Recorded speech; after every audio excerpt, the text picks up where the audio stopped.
विंता, कब से बुला रही हूँ, शीघ्र आओ दासी। वर्षों पहले क्या हुआ था, किससे पूछूं मैं, कैसे पता चलेगा मुझे इसका? हमें वो सारे भेद पता हैं जिन्हें सीखने में तुम्हें वर्षों लग जाएंगे। हो सकता है कि इन्हें ज्ञात हो मेरी माँ बड़ी माँ की दासी कैसे बनी। ये क्या किया तूने? गेंद उस पर्वत पर क्यों फेंकी? चिंता मत कीजिए आप सब, मैं हूं ना, मैं लाऊंगा आपकी गेंद। गरुड़ तो मृत्यु के मुख में जा रहा है। रक्त पिपासु है वो शक्तियाँ। यदि रक्त की एक भी बूंद उन तीक्ष्ण पत्थरों पर पड़ती है तो पहाड़ जागृत उठते हैं।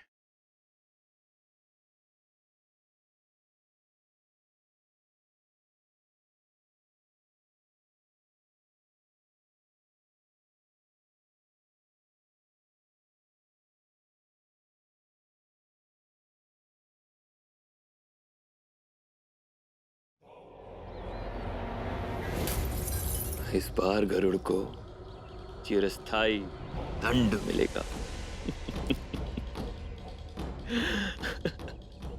उड़ने की बहुत लालसा है इसे। इस बार इसके पंख पखेरे उड़ेंगे।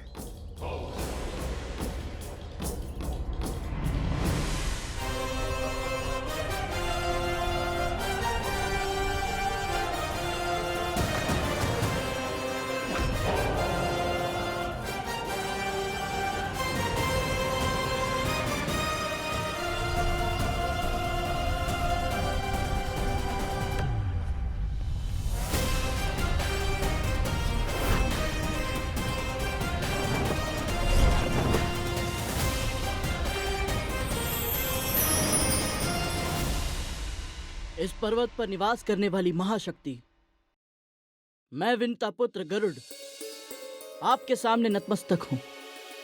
आपके विश्राम में विघ्न डालने के लिए क्षमा प्रार्थी हूं। मैं अपनी गेंद लेने के लिए क्षण भर को इस पर्वत पर आना चाहता हूं। मुझे आज्ञा देकर मुझ पर कृपा करे देव। क्या तुम उड़ने की अपनी प्रवृत्ति छोड़ सकते हो विंतानंदन? उसी तरह मैं भी रक्त की ओर आकर्षित होने की अपनी प्रवृत्ति नहीं छोड़ सकता। इसीलिए यदि तुम रक्त बहाए बिना अपनी गेंद निकाल पाओ तो अवश्य निकाल लो, किंतु यदि मुझे रक्त की एक भी बूंद का आभास मिला तो मैं तुम्हें निकल जाऊंगा।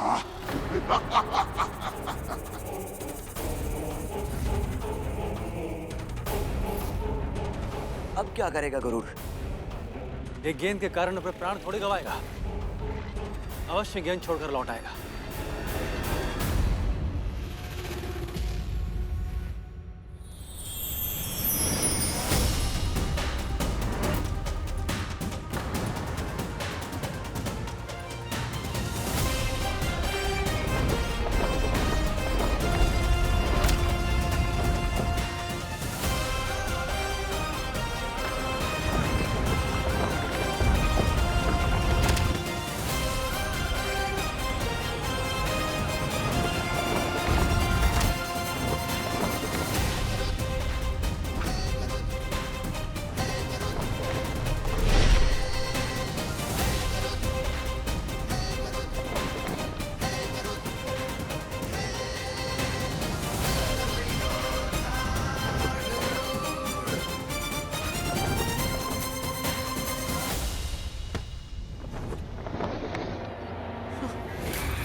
कुछ भी कहो, ये तो मानना पड़ेगा, ये वीर है और चतुर भी तो है।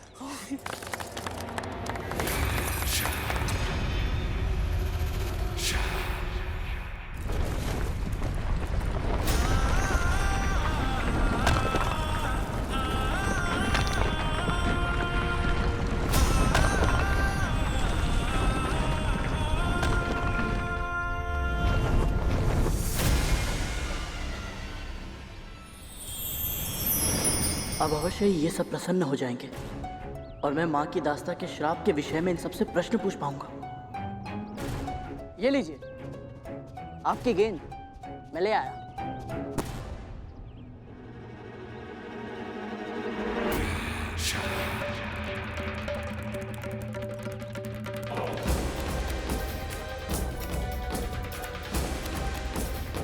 तुम्हें क्या लगा दासी पुत्र, तुम हमारे साथ खेल पाओगे?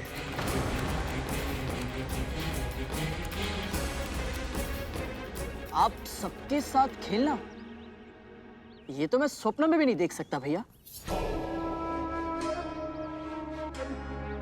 मैं तो बस आप सबकी सेवा करने का प्रयास कर रहा था। वो माँ कहती है ना, सभी बड़ों का सम्मान करना चाहिए, बस इसीलिए। वाह, एक बार के दंड से इतना सुधार, फिर तो अवश्य ही माँ से कह के प्रतिदिन तुम्हें दंड दिलवाना पड़ेगा, ताकि शीघ्र ही तुम प्रशिक्षित हो जाओ। जैसे इसकी माँ हो गई है, दास कर्म में प्रशिक्षण।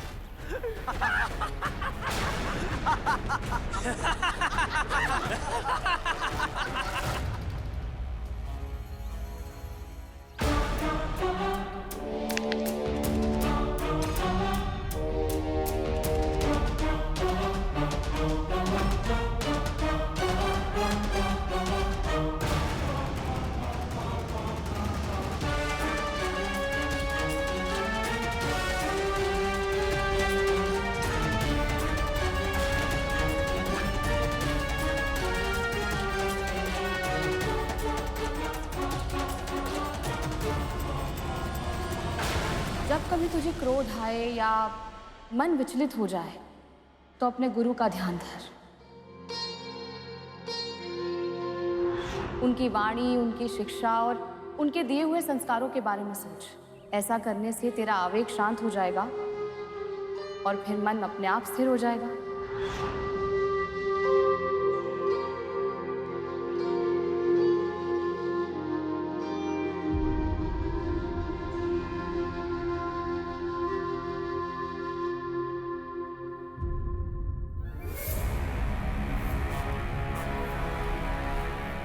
नहीं तक्षक भैया, मुझे प्रशिक्षण देने के लिए महारानी से कहकर दंड दिलवाने की आवश्यकता ही नहीं पड़ेगी, क्योंकि मैं तो स्वयं आप सभी बड़ों की सेवा करके पुण्य अर्जित करना चाहता हूँ। तो फिर ठीक है गरुड़, सबसे पहले मेरी सेवा से आरंभ करो। मुझे अत्यंत भूख लगी है। तो जाओ, महल के पीछे जो नया बिल मिला है वहां से चूहों को पकड़ कर लाओ। और तुझसे बड़ा तो मैं हूँ, पहले तो इसे मेरी ही सेवा करनी होगी। करेगा धूमल, तेरी भी सेवा करेगा, लेकिन इससे पहले ये मेरे पैर दबाएगा। मैं तुम सबसे बड़ा जो हूं।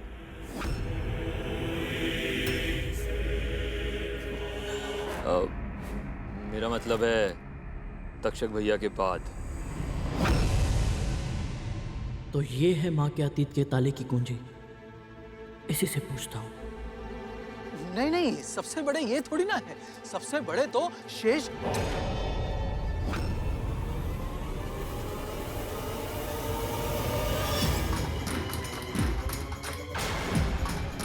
भूख लगी थी ना तुझे? जा अपने पेट में कुछ डाल और अपनी बुद्धि में भी। जा।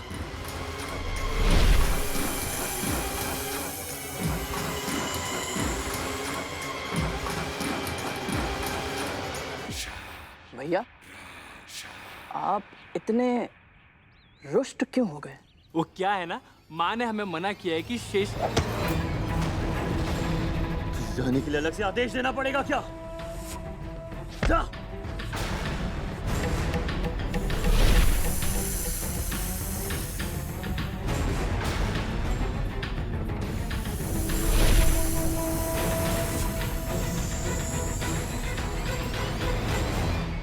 अब क्या करूं? तक्षक भैया से पूछूं? और ये दोनों अपने छोटे भाइयों को डांट क्यों रहे हैं? अवश्य ही कोई तक्षक भैया से भी बड़ा है, सबसे बड़ा। किंतु कौन?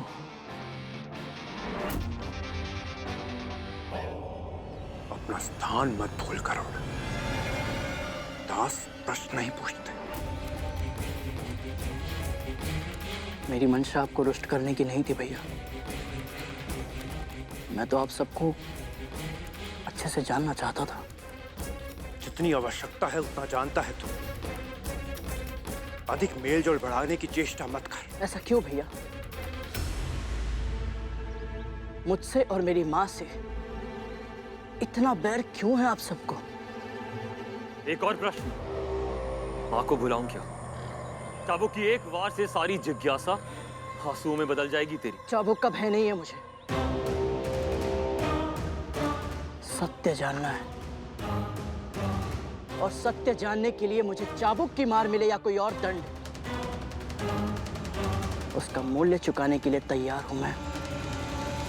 कौन सा सत्य? यही कि जिसकी सगी बहन इस महल की महारानी है, वो मेरी माँ अपनी उसी बहन की दासी कैसे बनी? क्यों छुपाते हैं आप सब ये सत्य मुझसे? भयभीत है क्या? कहीं ये डर से तो नहीं कि ये सत्य मुझे पता चल गया तो आप सब कठिनाई में पड़ जाएंगे? भयभीत और हम? कालिया, भड़का रहा है तुझे।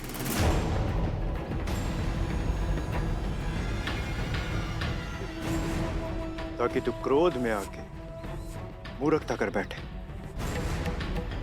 और इसे उत्तर मिल जाए।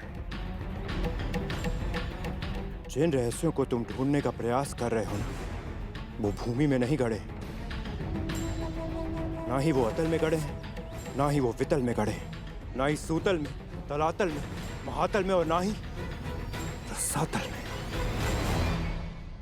वो सब रहस्य दबे हैं इन सब के नीचे, पाताल में।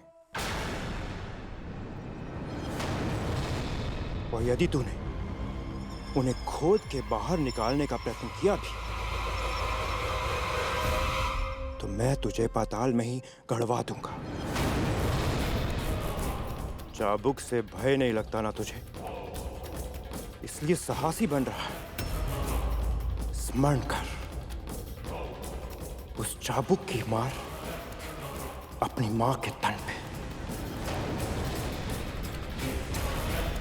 कैसे उसकी ध्वनि से वो थर थर कांपती है।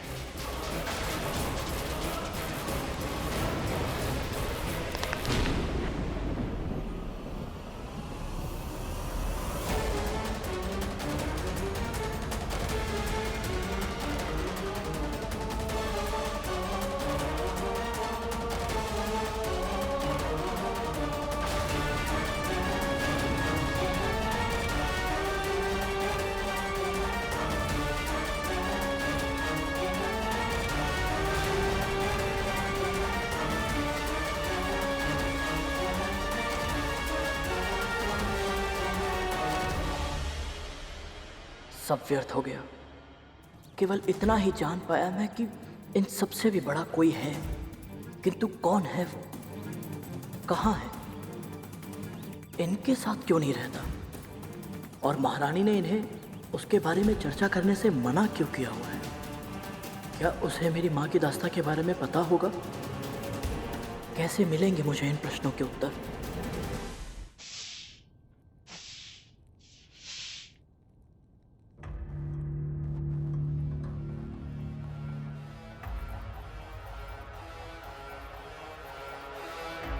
ओम विष्णुवे नमः, ओम विष्णुवे नमः, ओम विष्णुवे नमः, विष्णुवे नमः, ओम विष्णुवे नमः, ओम विष्णुवे नमः, ओम विष्णुवे नमः। दासी पुत्र होकर भी इतना शक्तिशाली होगा कल्पना नहीं की थी। क्यों धूमल? ये दोनों प्रशंसा कर रहे हैं, ऐसा क्या कर दिया गरुड़ ने? हाँ, तक तू शक्तिशाली है किंतु मूर्ख भी तो है। हमारी गेंद निकालने के लिए इतना बड़ा संकट मोल ले लिया। संकट? कैसा संकट? संकट को तो आप दोनों ने भी आमंत्रित कर लिया था। यदि तक्षक भैया और कालिया भैया समय पर आपको नहीं रोकते तो आप तो गरुड़ के सामने सारा सच उगल देते। आप व्यक्ति परेशान हो रहे हैं, उसे कुछ पता नहीं चला है, ना ही कभी पता चलेगा। सच? क्या गरुड़ ने इन सबसे अतीत के बारे में जानने की चेष्टा की है? हमारे माँ के आदेश की अवहेलना करने का सामर्थ्य उसमें नहीं है सरकोटा।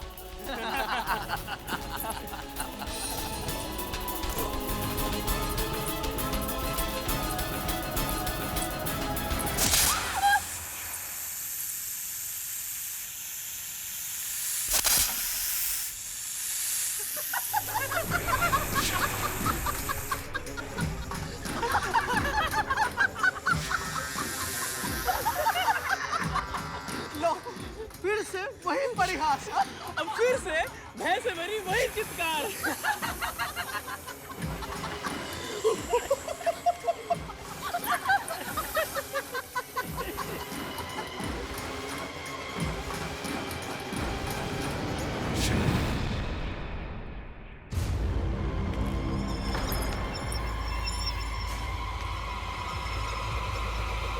रहने दे कालिया।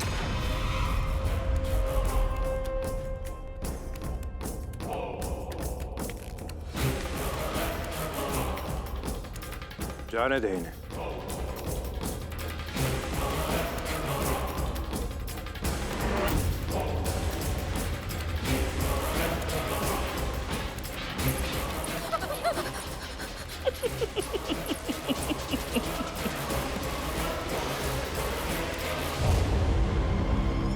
किसी को इतना भी मत डराओ कि उसका डर ही समाप्त हो जाए।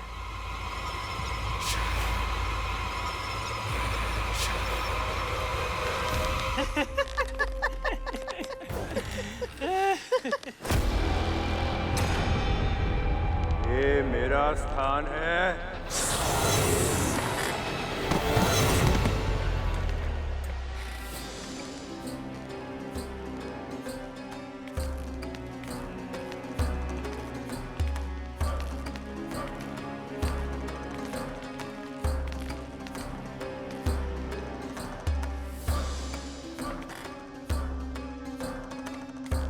तक्षक भैया, ऐसा क्या विशेष है इस झूले में कि केवल आप ही यहाँ बैठ सकते हैं और कोई नहीं?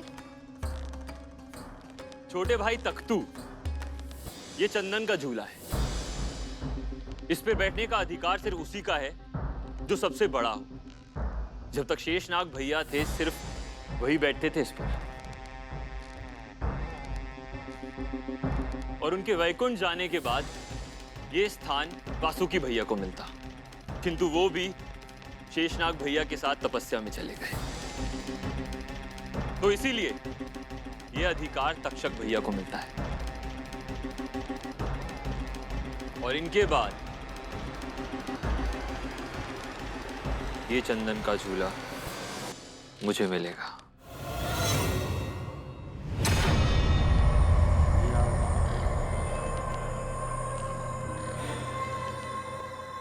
तो सबसे बड़े भैया का नाम है शेषनाग और वो वैकुंठ में रहते हैं। पर वासुकी भैया और शेषनाग भैया यहां से गए क्यों? मैं उन तक कैसे पहुंचूं? वैकुंठ, ये नाम कहीं सुना है मैंने, और कहां? हाँ, मां के आराध्य श्री विष्णु वैकुंठ में ही तो रहते हैं। इसका अर्थ यह है कि मां मुझे वैकुंठ का मार्ग बता सकती है। ध्यान रहे, शेषनाग भैया की चर्चा गरुड़ के सामने फिर से कभी नहीं होनी चाहिए। यदि मां को यह बात पता लगी कि किसी ने भी ऐसा कुछ किया है तो उसके प्राण मैं भी नहीं बचा पाऊंगा।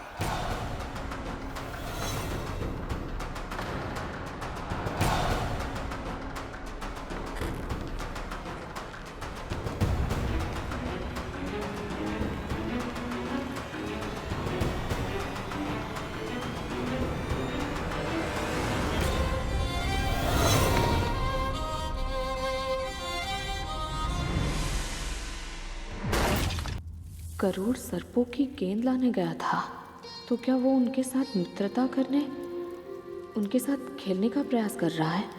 अच्छा ही है, भाई हैं वो उसके। किंतु सत्य तो ये है कि सर्पों के साथ मित्रता उसे हानि भी पहुंचा सकती है। कैसे समझाऊं उसे?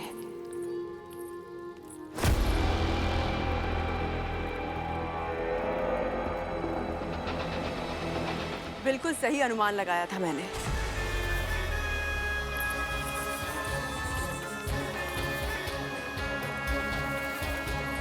तुझे कैसे ज्ञात हुआ कि आज मेरा ये खाने का मन है?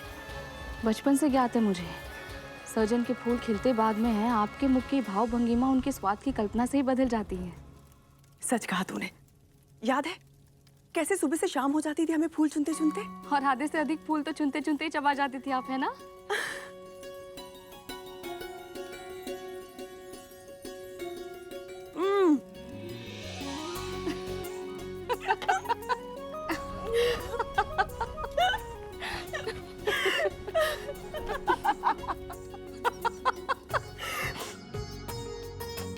माँ और महारानी एक साथ हंस रही हैं।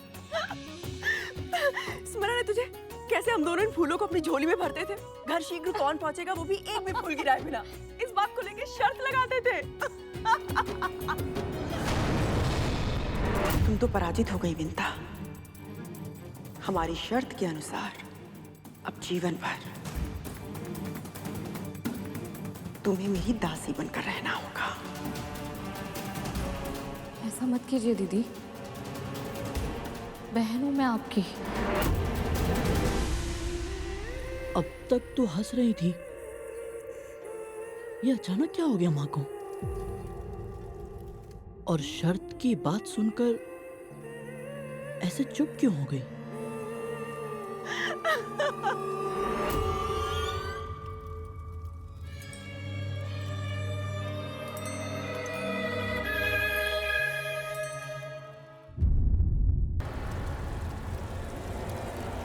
ध्यान कहाँ है तेरा?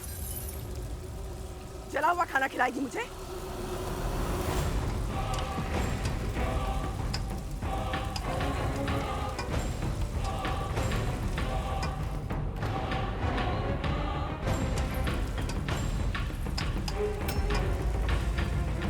अतीत की भूल भुलैया में खोकर कभी भूल मत जाना कि तू आज क्या है और कहाँ है। मत भूल, पुत्र यदि त्रुटि करेगा तो दंड मां को मिलेगा। यदि मां से कोई भूल हुई तो परिणाम पुत्र को भुगतना होगा।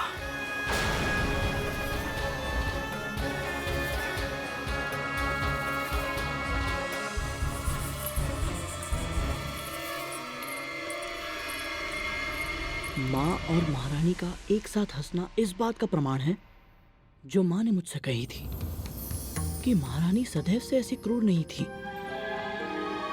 किंतु शर्त की बात सुनकर माँ के मुख के भाव जैसे बदल गए, उससे यह प्रतीत होता है कि इनके बीच जो कुछ हुआ उसके पीछे अवश्य ही कोई शर्त थी।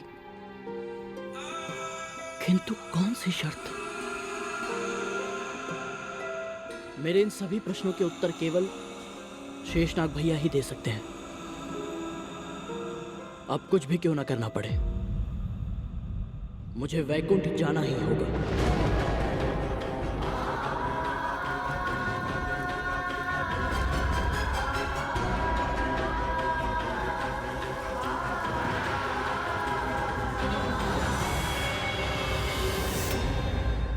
गरुड़, कहाँ है तू?